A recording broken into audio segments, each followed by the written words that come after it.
on Israeli swimmers taking part in the World's Para-Swimming Championships. Do you think it's legitimate to penalise individual Israeli citizens who may also be critical of the regime in this way? Well, many countries today are seeing outsiders coming to their country and not very happy about it. They're overthrowing their governments because their government allowed immigrants to come in. So a country has a right to keep its borders closed to certain people. That's why borders are there. But in Malaysia, we have had no diplomatic relation with Israel at all.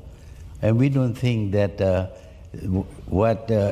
they should come to our country because we have no relations with them. And we feel that they were doing a lot of wrong things, but getting away with it because nobody dares to say anything against them. But I suppose my question was, you may think that true of the Israeli state and the government of Israel, but is it fair to penalise the individual Israeli citizens from taking part in this championship? Well, it is not fair to call me anti-Semitic.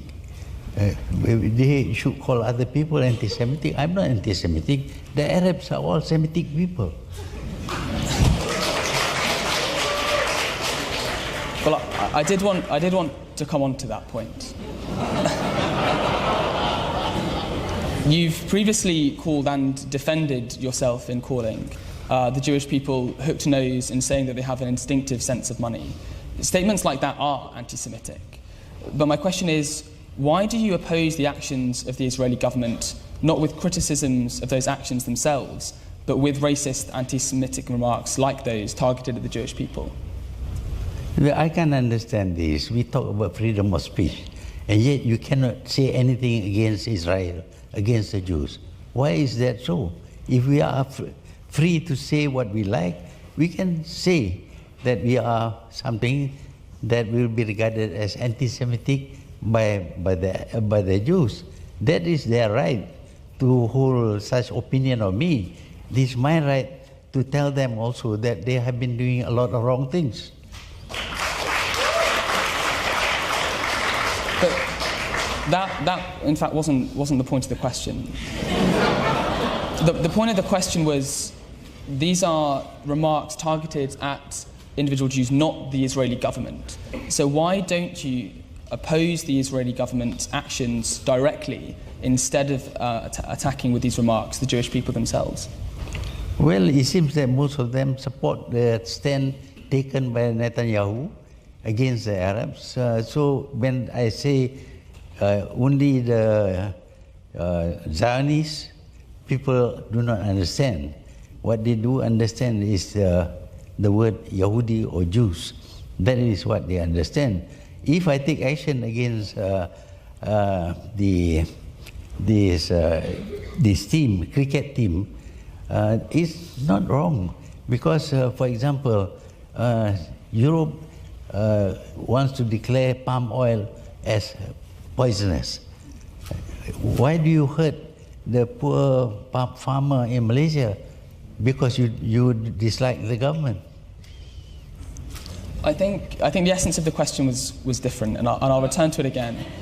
It was that you can criticise the actions of the Israeli government without criticising, in this kind of anti-Semitic way, the Jewish people themselves. And do you regret targeting the Jewish people themselves, not the Israeli government, in these cases? Well, we can't do very much about the Israeli government. They are very powerful. So we don't say anything about the Israeli government, but we don't have to show friendship towards them. If they want to come to our country, we have borders which we got to allow only people whom we like to come to Malaysia. But the people who have done a lot of wrong things, if we consider them as unfit to visit Malaysia, that is our right. But then, even if what you believe you are saying to be true, why do you think these reactionary racist politics is the way to finding a road to the two-state solution that you so desire? How's that? So your policy is in support of the two-state solution, but why do you think these kind of remarks help achieve that goal instead of finding some kind of constructive way of building that solution? I don't know about constructive way. This is a government that doesn't care about the opinions of others. That's why they keep on committing war crimes all the time. So what I say is what I have a right to say. But if they don't like it, they can say they don't like it. I don't care. But it's, with all due respect, it's not about caring. It's about creating a climate of politics that isn't anti-Semitic or racist. And do you think that these kind of statements aid that process or hinder the process of achieving a solution? Achieving? A solution. A solution should be, should go down to finding out the reasons for the behavior of the Jews and of the Arabs. This did not happen 70 years ago, did not happen until you create the state of Israel. You took Arab land and gave to Israel, and the Arabs were expelled from Palestine. Is that right? But the people supported. I am surprised that reasonable Democrats keep on supporting the act of seizure of foreign land to create a nation for somebody. I think on that point it would be a good time to open up the floor to audience questions. I'll take the hand at the very far back. Thank you, Prime Minister Mahathir Mohamad. I'm from Australia. My question is, how do you see Australia and Malaysia cooperating in the future on the bilateral and the multilateral level? Well, we consider Australia as a friendly country. Of course, like all countries, sometimes they say things which are not palatable to us, and sometimes we say things which are not palatable to them.